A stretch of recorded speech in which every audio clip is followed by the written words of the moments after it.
necklace. Are you ready?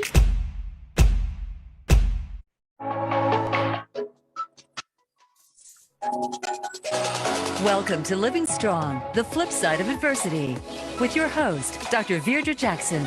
On our program, we explore the flip side of every story. And when you open yourself up to both sides, you'll realize that there are life lessons, powerful tools, and so much more. Now, here is Dr. Veirdre Jackson.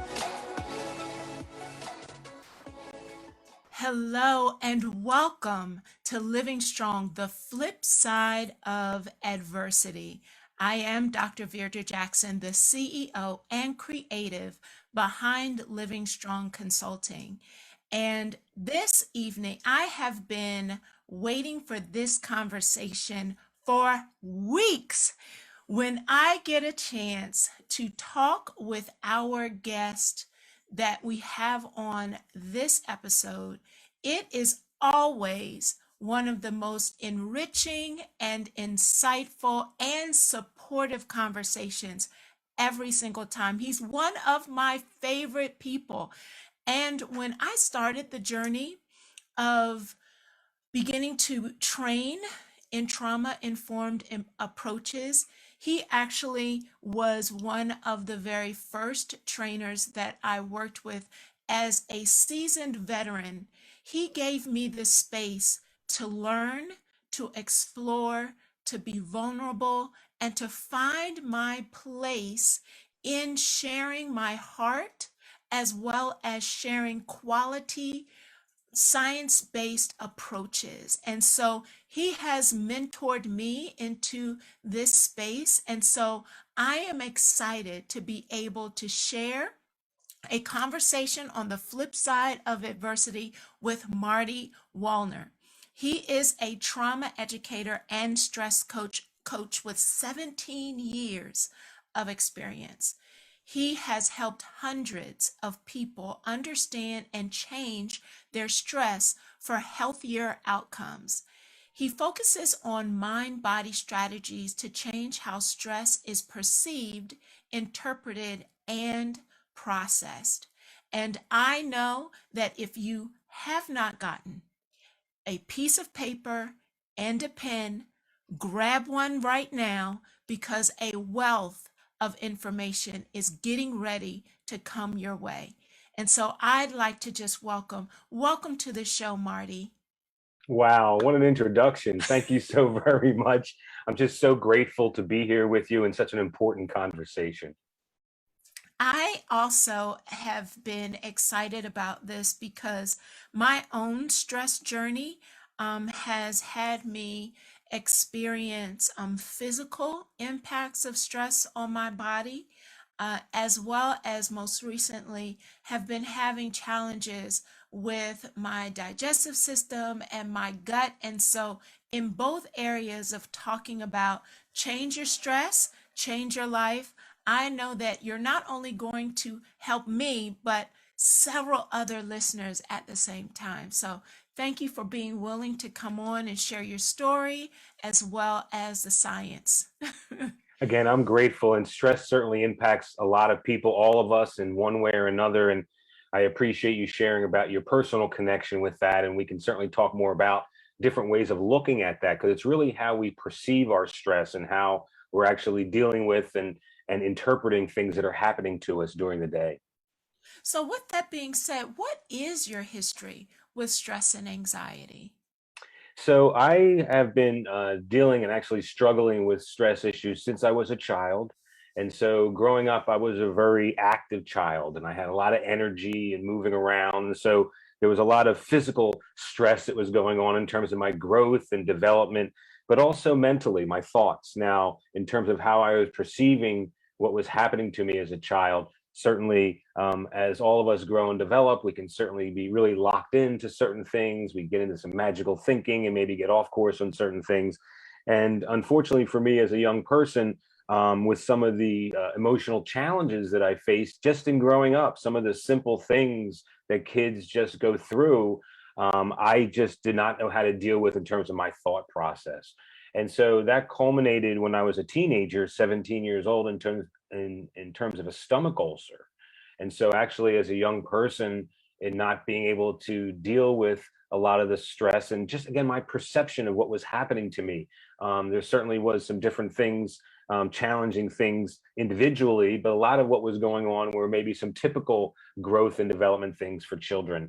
And since it impacted me physically, I had to change my entire routine in terms of my diet and my sleep and my social routine. And as a teenager, that looked a certain way. And I just didn't really, I wasn't able to absorb some new lifestyle changes and some new different ways of looking at my stress and how my stress was interacting with me.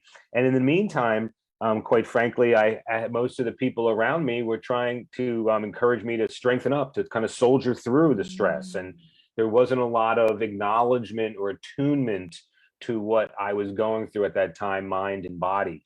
So I got a very intense kind of experience early on, and I had to change some things early on. But then, even growing up, going through college, and as a young adult, not really being focused on understanding the mind and body connection to stress. So I'd use a lot of external things trying to deal with stress. I will say I've always been a person who likes to stay active and keep a lot of activity in my day so that I'm not left with maybe my thoughts inside my head. So while I'm staying active with very mindful activities, that can kind of counter some of that stressful thinking and that perception and interpretation.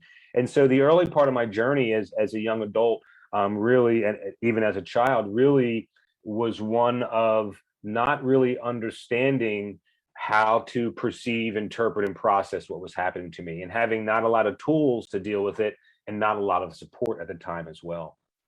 As I listen to your story, it really resonates with a lot of work that I currently do with early childhood programs and home visiting programs, where we talk about not just the stress, but how you're perceiving and processing the stress. And you've said that a couple of times, and actually, our third episode of Living Strong, the Flip Side of Adversity, we welcomed Diane Wagenhaus from Lakeside Global Institute.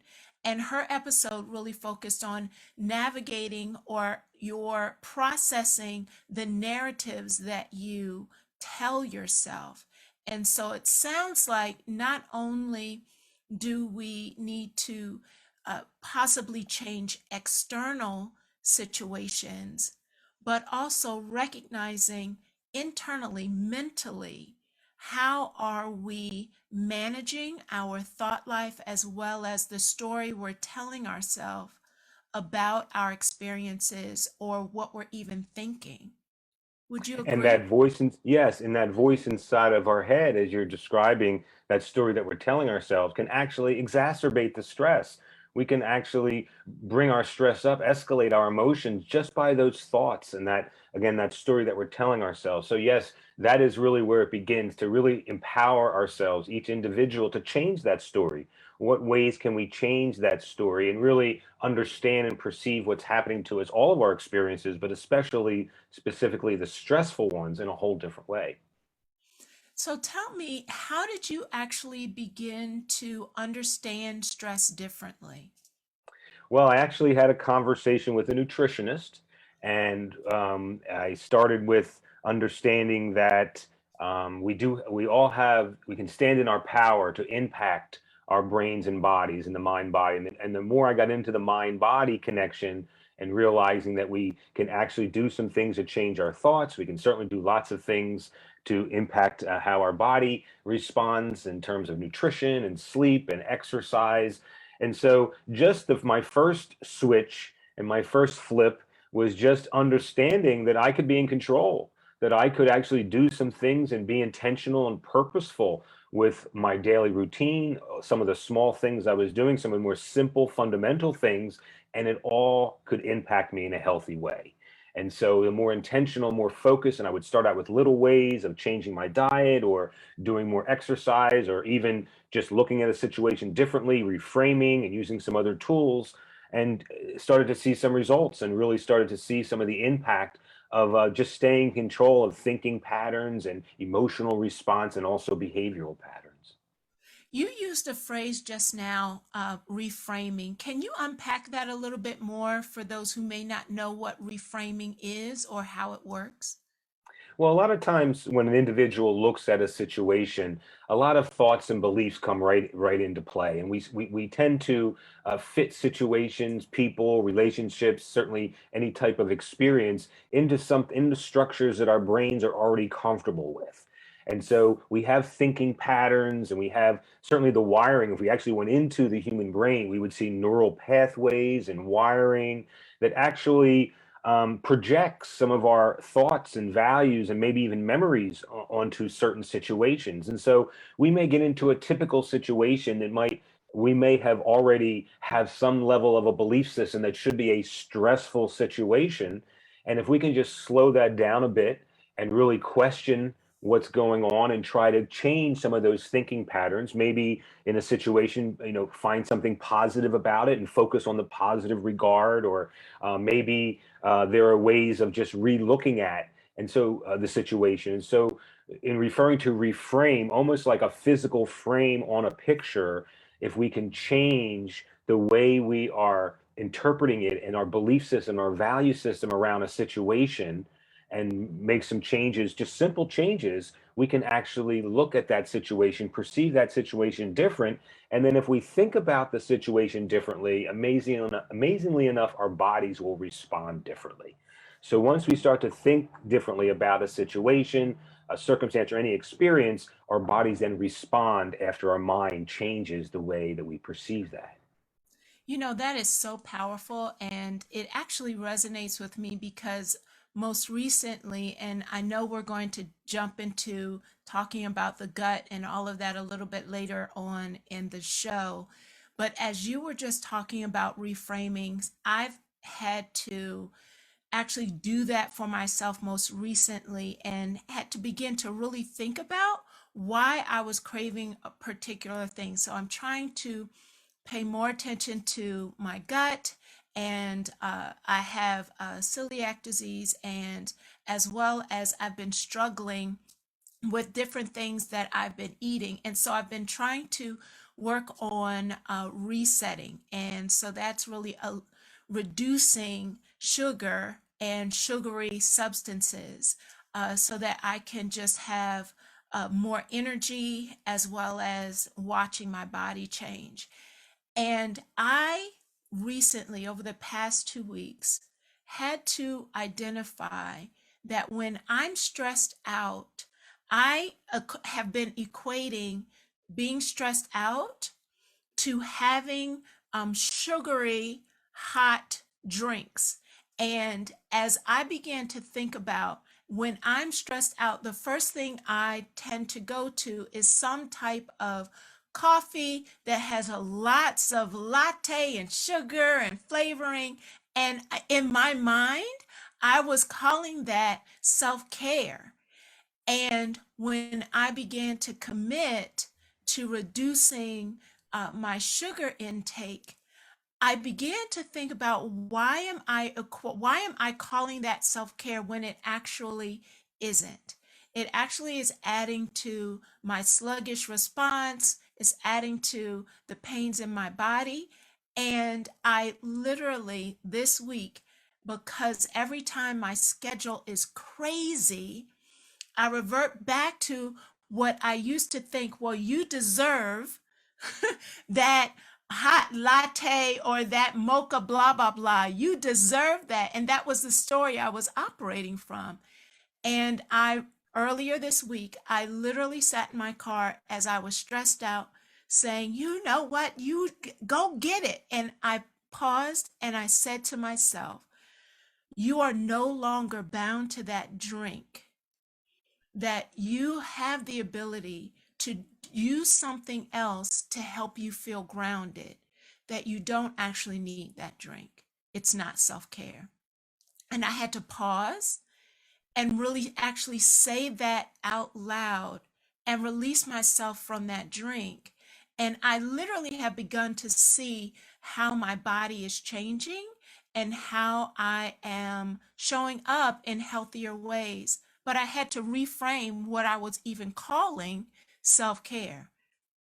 And so I'm thinking, I appreciate you sharing that story. I'm thinking that there's a brain connection between Mm-hmm. stress and what came after stress, and our brains get in those habits of making those connections. And you empowered yourself to be able to slow that down, question the belief, and then it's challenging. It can be a process, maybe Yes. not even one and Mm-hmm. done, because sometimes we slide back. But to really understand that there's a connection in your brain, and you were very intentional and purposeful to really try to do something to try to change that, disrupt that connection. And again, what that looks like for different people and what they're connected for may take a little bit more of an effort or less of an effort. It's different in each situation, but really understanding that we can be empowered to do something differently.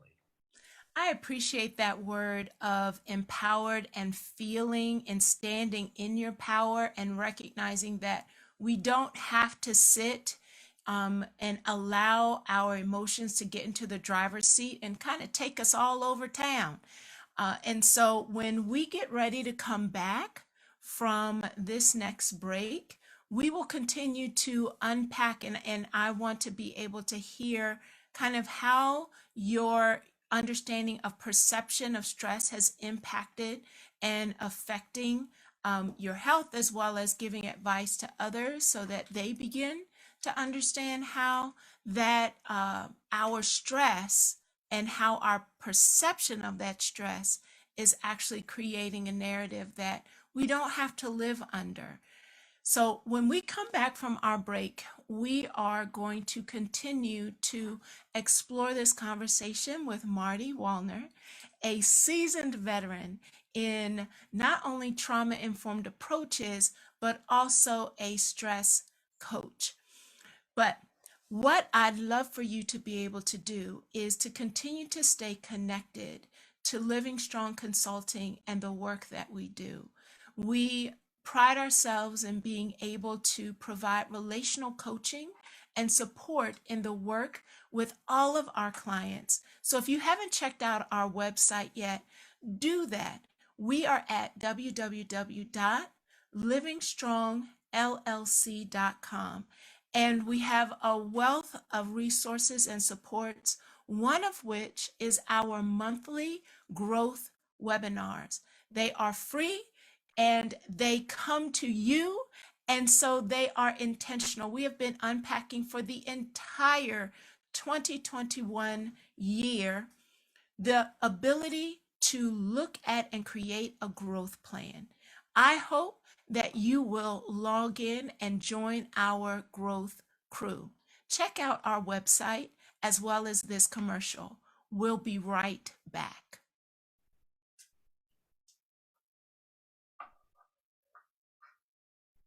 All right, we are clear How are we and doing? welcome. We are doing great. How are you doing? Oh, doing great. This is a great conversation. So inspired just to have the conversation.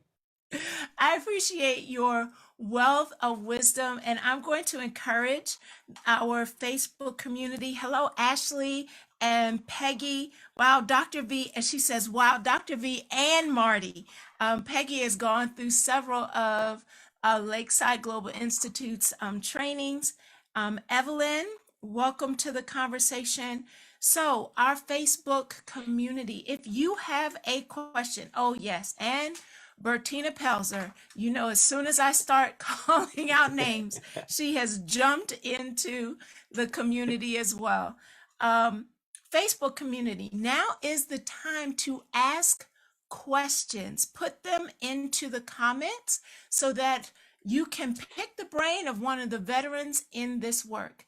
And we're getting ready to go right back into our scenario, our conversation. So drop your questions into the comments. This is Living Strong, the flip side of adversity with Dr. Veirdre Jackson. To reach the live show today, call into 1-888-346-9141. That's 1-888-346-9141. You may also send an email to info@livingstrongllc.com. Now, back to Living Strong, the flip side of adversity. Welcome back. If you're just logging in, I'm going to again encourage you to grab paper and pen. I am talking with one of my favorite people, Marty Wolner. He is a trauma trainer as well as a stress coach, and he is unpacking that relationship between change your stress, change your life, and diving deep into that connection between your perception of stress and how that creates a response in your body. And so we were just talking about how someone's perception of stress can impact or actually affect them overall. Can you continue that conversation for us, Marty? Well, they've actually done a lot of research around this, and they've done some studies that have actually taken and queried people about their perception of their experiences, and then had them rate on a how stressful were these experiences. And as it turns out, there's strong evidence that suggests that how people believe about what they believe about their stress and how intense the stress may be actually correlates to their health issues. And so things like heart rate, things like our blood flow, and things inside our body that is impacted by us feeling stress, if we perceive it differently, our body reacts differently to it. And so our stress response system, which can be activated when we feel stressed, which then will release neurochemicals and put us into a survival part of our brain and have our bodies react in certain ways, that stress response system may not be activated as much if we're perceiving, interpreting, and processing what's happening to us in a much different way. So, a lot of stress starts with our thinking patterns, and then the body follows with how it reacts to that. There's an element that I know we talked a lot about when we would train together, and how stress and our experiences can actually create a wiring in our system and our brain, and we can become or connected to that hard wiring. Can you talk a little bit about that? And so the way we perceive what's happening to us actually causes activity in our brains. And so the parts of our brains that are reacting to what's happening, we may be just coming through a reaction and just having some sort of reactive response. We may get very emotional, or maybe we think about some things. So different parts of our brain are going to react the way we're taking in and perceiving our experience. And those perceptions, those thought patterns actually create connections and neural pathways. And it also is based on our social support, our relationships as well. And so it's kind of a mixture of a lot of different factors that come into play, but it starts out with the thinking patterns and how we're processing the information, which part of our brain is activated, and then there are memories that are stored based around the experiences that we have. So all of that is impacted again by the way we're perceiving what's happening to us. So, can you tell us? I know that you have developed this whole platform around brain strength, as well as your anger toolbox or toolkit. Can you tell us what are some tools that listeners could begin to use that changes their stress? Well, certainly and when we talk about gut health and our gut brain, we actually have a second brain going on in our guts. It's actually called the enteric nervous system. But there's a lot of thinking and processing of our emotions that go on in our guts. So a lot of my change of my stress not only was in terms of how I was perceiving, doing things like reframing and positive self-talk, but also being focused on what was going on in my body. And understanding it's a two-way street, it's very bi-directional. So what was happening in my stress was impacting how my gut felt in terms of stomach reactions. And so we go back to my particular story, and I dealt with for many years stomach issues and all sorts of different ways of addressing my stomach issues in terms of changing diet, over the counter stuff. There was all sorts of things. But once I was actually able to realize that there's a second brain there, and I can nurture that and feed that and do things to be able to nurture that, that was a huge change and actually changed the chemistry of my body. And so a lot of our experiences, especially emotional experiences, even traumatic experiences, live in our central nervous system. And so the central nervous system connects both of our brains, both of the brain in our head and also the brain in our stomach. And so the stress is going to impact that. And that research study indicates that for people that do believe stress is a very negative thing and are impacted by that, their digestive system is impacted. And so they've actually connected a lot of significant things like IBS and different constipation, diarrhea, really some very intense stomach issues with how we feel and our moods and the stress that we feel. So again, it's a two-way street. So the tools that I would first suggest is to really focus on gut health for an individual, because if we can change our guts, we can certainly change then our moods and our stress. So it starts with thinking, but also down here in our gut as well. And so, what does that look like, changing your gut? Like, what does gut health, how does that connect to everything else? So if we slow this down, we have to be kind to ourselves because we live in a society where we like to eat a lot and we pick up food, and there's all sorts of things that we're not, perhaps some people aren't as intentional with understanding the process of eating and food and how the body absorbs food and elimination. And there's all sorts of things that go through that process that we can control. And so, for instance, one thing that I was always something that I wanted to try to do better is I tend to not always sit down when I eat. And so I tend to pick up stuff and walk around and chew, even when I'm cooking or doing something in the kitchen or around. I'll be chewing and munching. That's impacting my gut health. From the moment we start to chew and how we break down the food, the nutritionist told me that the healthiest way is to chew until food is liquefied before we actually swallow it. Because a lot of times we chew, half chew, and then we swallow the food too soon, and the way that that's now being processed by the body and is going against our gut health. And that those types of change of behaviors can actually impact moods. And so for me, I had to really slow things down just to stop myself and sit down when I ate. For me, Mm. I was walking around a lot eating and drinking. Now I sit down. I almost look at it, because I'm so focused on my gut health, as self-care. As now it's my Mhm. time to feed my body and nurture my body. It's not my time to multitask while I'm eating and do something else. And so just the chewing, amazingly enough, and how we actually intake food, the intensity, the speed of food, how much we chew, and then of course the foods that we're eating as well. But also then how to process the food. So, in terms of what I do right after I eat, I want to keep moving. I want to do some exercise. I realize that I don't want to necessarily have that food just sit in my body.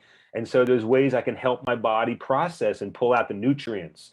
But changing my diet really, you mentioned intake of sugar, uh, uh, certainly gluten is a big deal, carbohydrates. We can go through a lot of the probably traditionally healthy things, but there's strong research that can connect the intake of sugar, all sweeteners actually, not just sugar, but any sweetener can actually impact stress and moods. And so just my sweeteners changed. I started doing not no sweeteners in terms of what I was eating, a lot of probiotics and prebiotics. So you're talking about fruits and a lot of fiber and fermented foods. I got into things like some really interesting things like different types of yogurt. There are different types of yogurt with cultures, and so really being intentional about what the food that we're intaking, how we're chewing our food, how we're intaking it, what we're doing after we eat to get our bodies to be able to process that, and then hopefully being able to get the food out in elimination. We have healthy habits with that as well. So from start to finish, we can actually impact all pieces of the eating and consuming process to focus on our gut health. Wow. As I listen to how you began and the fast paced, never stop culture that we live in, I think about, just as you shared, what about sitting down and eating your food? Or for those who are listening, stop eating your food at your desk while you're trying to answer emails and shove something, or eating in the car while you're trying to fight the traffic and you're grabbing something to eat, actually creating space as reframing. I've actually been working really intentionally around how I'm using the words self-care, and that it's not just about whether or not you went to the spa, but are you actually paying attention to the care of yourself and thinking about how am I being intentional with the care that I give myself so that I can continue to give out of myself to other people. But that's going to require paying more attention. And I know we joked in preparation for this conversation that we're both morning people, getting up nice and early in the morning. And something I've noticed as I have continued to reduce the sugar in my diet, I actually have noticed that I'm more alert. I'm able to focus better. My running experience in the morning has been better. And as I'm getting older now, I'm a grandmother now, I actually have noticed pain in my joints has almost disappeared. It's been almost about, I want to say 3 weeks or almost a month, that I've really paid attention to the reduction of sugar in the foods, the selection of foods, really eliminating those empty carbs and paying more attention. And with celiac, I had to get rid of the gluten and really become more disciplined with that. But I literally have experienced a ripple effect, even though many people say, aren't you exhausted getting up at 4 or 5 o'clock in the morning to run? When actually it has helped me be even more focused during my day. What have you noticed in the changes in your body as you've made these adjustments? I have to say it's very powerful, and I have similar feelings in terms of I changed my diet pretty radically in a 30-day period and saw mood changes, like you said, body aches, just my moods, the way I was reacting to situations. I it it just was a change. I could feel the change just by taking out some of these pieces of what I used to eat, and I feel like it made me even more focused as I was feeling that and feeling some of the benefits of the change. In the beginning, it didn't happen so as quickly, but after 30 days, which is relatively a short period of time, um, again, I was sharper. Like what you mentioned, being up early in the day, there were certain periods of day where I would feel a little lower and need to do something different and move around a little bit. Well, they would actually move during the day where I'd be like 5, 6 o'clock. I'm like, my goodness, I've been moving. I've been in the flow state of my brain. I'm really focused, and I'm wondering what that's about, and I'm realizing that it's my diet that's really impacting that. But I also appreciate you sharing how accountable you are in terms of your own routine and really being attuned to who you are, because that's a challenge for a lot of people. A lot of people that I help with this in their journey of changing their stress, it can be tough to say, how do you eat your food? What's your eating routine look like, and to really hold people accountable for, can you sit down and eat, and can you chew this? And that can be, sometimes people, they hear what you're saying, but to change habits and to really be during the day, to think that that's not so bad, and to really make connections between what I'm doing changing here and how I feel at 3 o'clock this afternoon, those connections, sometimes that's a journey for people, that level of accountability. So I think that's a big piece as well, that people have to be willing to kind of slow things down. And if you're going to change your stress, we're going to start from the moment you wake up in the morning to the moment you go to bed at night, and figure out what part of that routine we can change. And that can be a little challenging for people. And, as we talk about strategy, so Jeanette Sly says, she asks, can you provide strategies for trying to stop drinking sugary drinks? I've seemed to have tried everything. I really like my sugar. And I know I follow Jeanette on social media, and she has talked about wanting her soda and trying to stay away from it. With a couple of minutes before we go into break, are there any strategies or thoughts around trying to curb that you can share? Well, the body does become addicted in some people's situations. The body becomes, if not addiction, maybe a little bit of a strong word, but it really gets connected to certain types of intakes of food. And to be able to change that, many times it has to be replaced with something else. So certainly there's things with natural sugar in it, like fruits, and there's some things without added sugar. So a lot of times it's really looking at what has perhaps natural sugar but no added sugar. Now, drinks or sugary drinks are not going to fall into that category, but there are some things that we can focus on that might still be able to uh, meet the need of our sweetness, but also not have that added sugar that may be impacting our stress. That's so powerful, Marty. That also has been something that Crystal Mance, who is my accountability partner in this reset journey, she stressed that with me very early on, to not just take things away and not have a replacement, because then my mind constantly thought about what I couldn't have, instead of shifting, going back to your word, reframing. I had to reframe my thought around what I can have. And so it's identifying, what can I replace that sugary drink with, or that that hot mocha latte lala thing. What can I have? It has been really powerful for my journey in focusing, shifting my focus from you can't have this to I get to have this, and begin to form a language around that.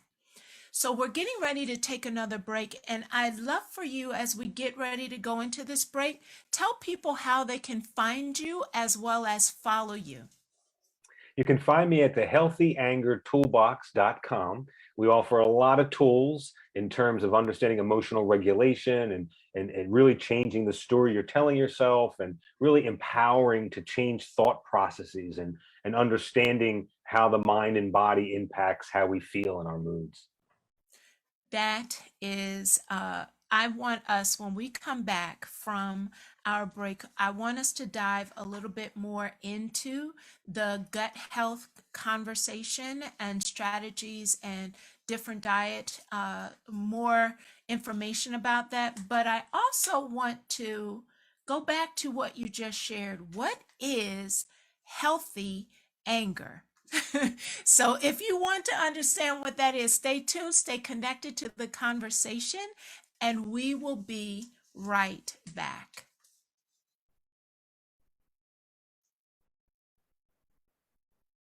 All right, we are clear. Thank you. So, Jeanette, I hope, though she said thank you, I hope that that was helpful for you, because I know on this same kind of journey with you, in I enjoyed every kind of latte, everything, as well as I didn't drink sodas often, but I drank lots of like sugary juices. And so it has been a journey shifting from that deficit mindset, which I actually found in my emotions, made me feel frustrated all day because I was so focused on what I couldn't have. Wow. So, oh, we've got, so I will ask, Bertina has a question. It is a struggle for real. I need a list of replacements. And that's exactly what you have to get, Jeanette. I have to tell you, I had to become intentional around the list of different options. So let's see what Bertina Pelzer. Marty, can you explain how your Of Adversity with Dr. Veirdre Jackson. To reach the live show today, call into 1-888-346-9141. That's 1-888-346-9141. You may also send an email to info@livingstrongllc.com. Now, back to Living Strong, the flip side of adversity. I have been having a powerful, insightful, and valuable conversation with Marty Wolner. He is a trauma trainer as well as a stress coach. And before we unpack healthy anger, because I'm curious about that, we did have one of our listeners ask, Marty, can you explain how your health is connected to why you may be stressed? Like maybe your body is off, causing you to respond to situations in ways you didn't intend or ways you couldn't explain, like maybe lacking rest and how that affects our mood. That's from Bertina Pelzer. Well, certainly, again, stress is going to impact first our central nervous system. So that's the way we react to everything in life. So we could be very agitated, have a very short fuse in situations, become somewhat anxious or angry, all these emotions, sad. There's all sorts of different emotions that we may be triggered into or move into based on the stress that we're feeling. So we call it dysregulation. So a dysregulated central nervous system is going to cause stress, and stress is going to cause a dysregulated central nervous system. So again, it is bidirectional, which can present its own challenges. It's the kind of the chicken or the egg type of conversation. So the idea is to be very intentional about changing stress so that we can be calmer and be more connected and feel safer in situations, because that's how our central nervous system is reacting when it feels stress. We don't feel calm. We may be hypervigilant or hyperaroused in situations. We may withdraw and avoid contact and people and situations that maybe we were more apt to get into. And so behavioral changes will actually indicate stress. But again, it lives in our central nervous system. So the more we can do for our bodies and be able to get our bodies to a more regulated place, hopefully the better we're able to deal with the situations and also build up a strength. And this is really where it moves into to help people understand that resilience is all about dealing with stressful situations and becoming stronger to deal with the next stressful situation. And so if we start to look at stress differently and start to realize, perhaps if we get into a situation like if we have to give a talk to someone, or maybe we have to have a challenging talk with someone personally, and we start to feel our heart beat faster, or maybe we start to perspire, or something happens to our bodies, we can change the way we think about what's going on. Instead of saying, oh my gosh, I have this certain thing coming up and I'm starting to feel nervous or anxious about it, we can change and feel like our bodies are getting ready to meet the challenge. And so my heart is beating faster because I'm getting ready. For instance, if I was getting ready to exercise or do something in sport or maybe do something celebratory, my heart would beat fast in those situations as well. And so we can look at a stressful situation. Just because our heart's beating fast doesn't mean that has to be a negative thing. And so that's where we really reframe different things that are happening to us. But it starts out with the central nervous system and really being intentional, which then connects our two brains, the brain in our head and the brain in our gut. So I'm curious about, how is gut health the same or different than a diet? Well, it's actually how we're processing the food. So diet is a piece of the gut health. And so that's kind of just a piece of that. But again, how we intake the food, the number of times we eat during the day, the metabolism rate of how our body processes the food. In terms of helping people, each individual is different. So for some people, eating more times, smaller portions, more times during the day is more in tune to their metabolism. For others, it's basically 3 meals during the day and no snacking. Just taking the snacking piece out of it is how they're changing their diet. So diet is a piece of gut health, but it's really just kind of a piece we can focus on. But it's the whole process of eating and how our bodies actually go through the food, break down the nutrients, and then eliminate the food. So it's that entire process, which diet is only a piece of. Right. So diet might be the food, the intake, what you're doing, but the gut health is actually paying attention to the experience, the process, your intentionality behind what you're doing with the food, when you're doing it, how often you're doing it. It's the whole package. As you shared, the mind and body connection. Absolutely powerful. So I want to jump into uh, your concept of healthy anger, because I thought anger, that's not a good thing. So help us understand what is healthy anger, and how does that play a part in this conversation? Well, many times, as you just mentioned, that anger gives people a perception of something negative. And so, again, just reframing and re-understanding and processing and changing our understanding of anger can be helpful in terms of just realizing that anger is an inevitable emotion, just like other emotions. And anger, the way we show anger is a choice. And so, for many people, again, you mentioned getting in the driver's seat of our emotions. For many people, they feel they're controlled by angry situations and what's happening around them. And so did this, and this happened to me, and and they feel that their reaction is because of something external that's happening. Changing anger is to understand that it's an inevitable emotion. So we're going to feel angry. We're going to feel that certain something. We're going to have a negative feeling perhaps arise about something in different situations. But it's how we process that and then express the anger. And so when we talk about the healthy anger toolbox, is to really understand anger in a different way, understand what's happening in our brains and bodies when we get angry. Angry thinking can really kind of send our mind and body into somewhat in terms of those neurochemicals that are being released and how our bodies are reacting from the brain state shift because of how we're perceiving the anger. And if we just look at anger different and do something different in terms of how we respond, we can actually change into healthy anger. And as it turns out, healthy anger, a lot of research, a lot of brain research, a lot of relational research, healthy anger can actually make a person feel better and more connected to the people around them after the angry exchange.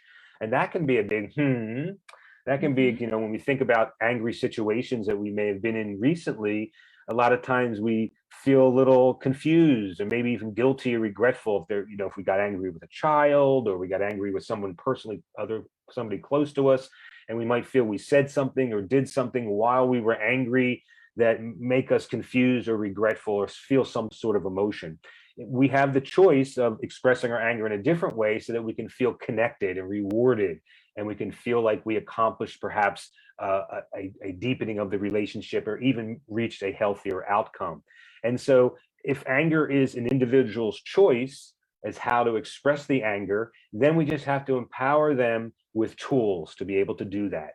And so, for instance, we suggest a lot of times people will connect anger with aggression or even passive aggression.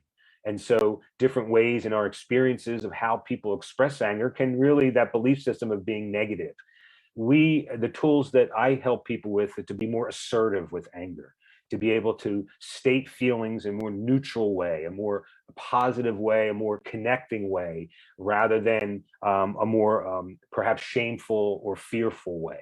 And so, again, we have to slow things down and people have to be held accountable. We actually have anger logs where we take angry situations and we kind of slow things down as to what was a person thinking about before their buttons were pushed, what that emotion looked like. We have them measure from 1 to 10 on the emotional scale, what the behavior was after in reacting to the anger. And then we have them what the feelings and result. And we have them actually slow the process down and be able to impact each part of that angry exchange. They can think about things differently. They can emotionally react differently, behave differently. And what we see is if it was an 8, if a certain situation we ranked an 8, and it moves down to a 7 or a 6, that's how we measure progress, is to really understand that people can really start to take control of their anger and change the way they're expressing it.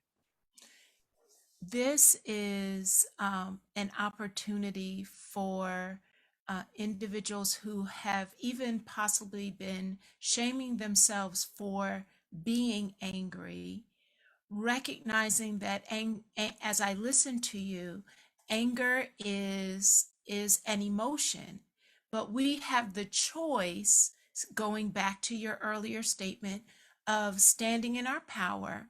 We have the choice on how we respond to the anger.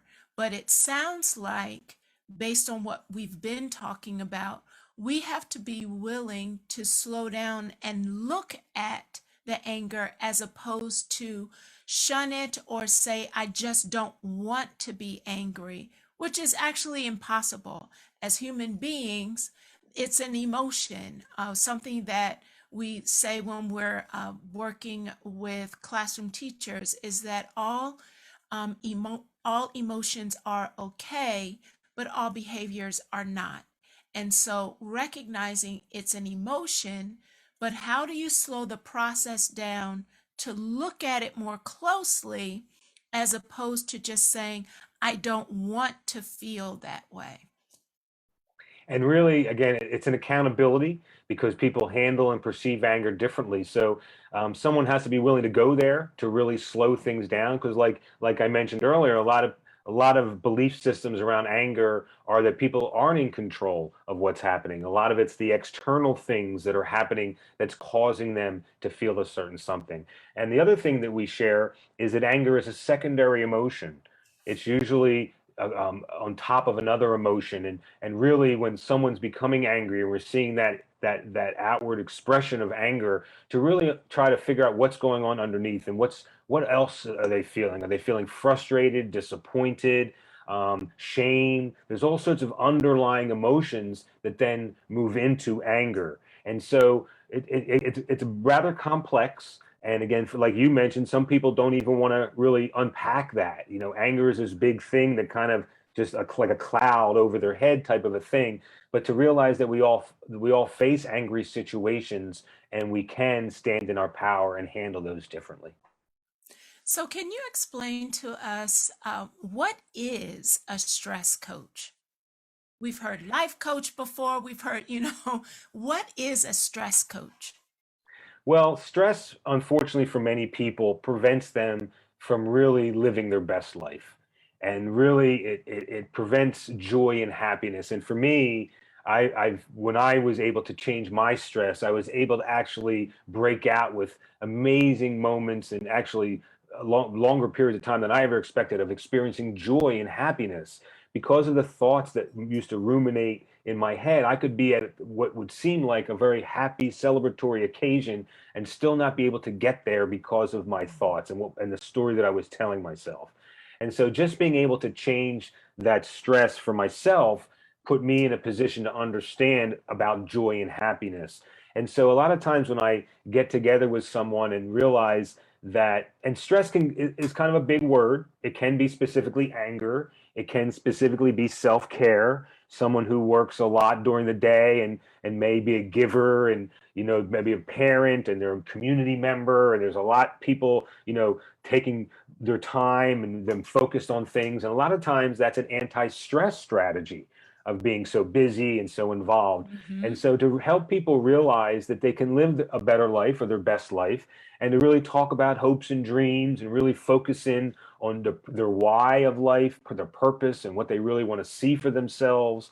And that joy and happiness, a lot of times, can really be shrouded by the stress, be kind of hindered by the stress. And so to be able to change stress and help people change that process of how they're perceiving it can be very empowering and certainly rewarding to help people get to that joy and happiness.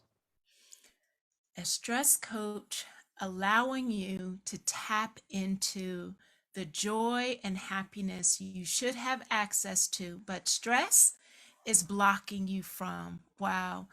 So I can't tell you how encouraging and supportive this conversation has been. And we're already at the end of our hour, and Wow. it has been joyful. And with the last minute that we have, can you again tell people how they can connect with you, how they can find you, as well as I believe you have a subscription process that people can log into and stay connected? Yes, and again, so grateful, Dr. Jackson, that we're able to have this conversation. Thank you so very much. Again, I encourage people to come visit me at healthyangertoolbox.com. If you sign up and subscribe, you get a lot of healthy anger tools, some free information, videos, and a lot of support. Thank you, Marty. And thank you for those who have logged in. And I hope you feel encouraged and affirmed that it actually is okay to slow down and pay attention to your stress, because if you change your stress, you'll change your life. Log in again, same time, same place next week. We appreciate you. Thanks for logging in. Living Strong, the flip side of adversity. Awesome. We are clear. Wow, Marty, how was Goes that for you? fast. That goes fast. My goodness. I think every single guest we have had say the same thing. At first, you think about, wow, how are we going to fill an hour? And the next thing you know, the hour is done. Well, so we can just want to share that I just so appreciate you. You were during our conversation, you picked up on some amazing pieces of that to be able to keep going. And I just so appreciated that. I would say back to you, I have been trained by some of the best. Learning how to actively listen and actually hear for understanding and leaning in and not just rushing through to move through a conversation and really paying attention and seeing people. You taught me that in my earliest stages of becoming a trauma trainer. So I'm just giving back what you gave to me. And I also appreciate your personal stories. I mean, that obviously the stories just really bring the topic to life in terms of, I hope that we were able to make it relatable for the person who may be struggling with stress. And you know what? We still have a couple of people who are still on our Facebook conversation. Peggy says, dynamic duo. Tracy says, thank you so much for the tools. If you could tell someone who is still logging on, they're still watching us on Facebook, what piece of closing advice would you give? They might feel discouraged, or they're just trying to figure out this whole gut, mind, and stress kind of triad. What closing feedback or suggestion or thought would you share with them? I think it all starts with self-attunement, to really understanding who we are, and certainly our mind, body, but also our why, our outcome, our purpose, and the whole person, the holistic view of who we are and what we want our life to look like, because stress is a big piece of that. And so if we can take that out and we can start to see, we do a lot of visualization.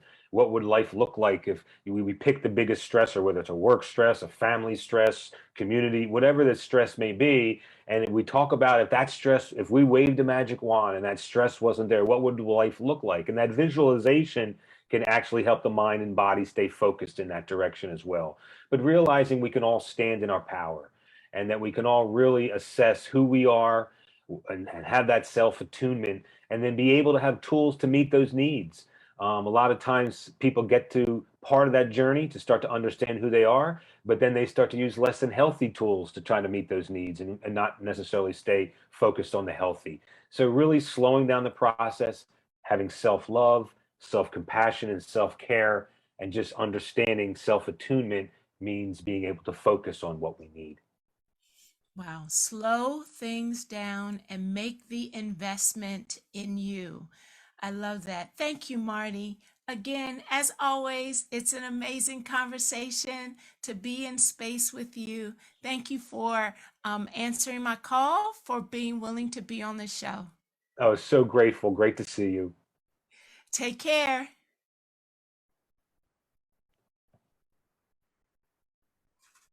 Hello, YouTubers. Dr. Veirdre Jackson here, and welcome to our channel, the Living Strong Consulting channel. It is designed for leaders ready to lead. Come on in, make sure you like videos and subscribe so that you get notification for everything new that's happening, so that you are able to set your goal for growth.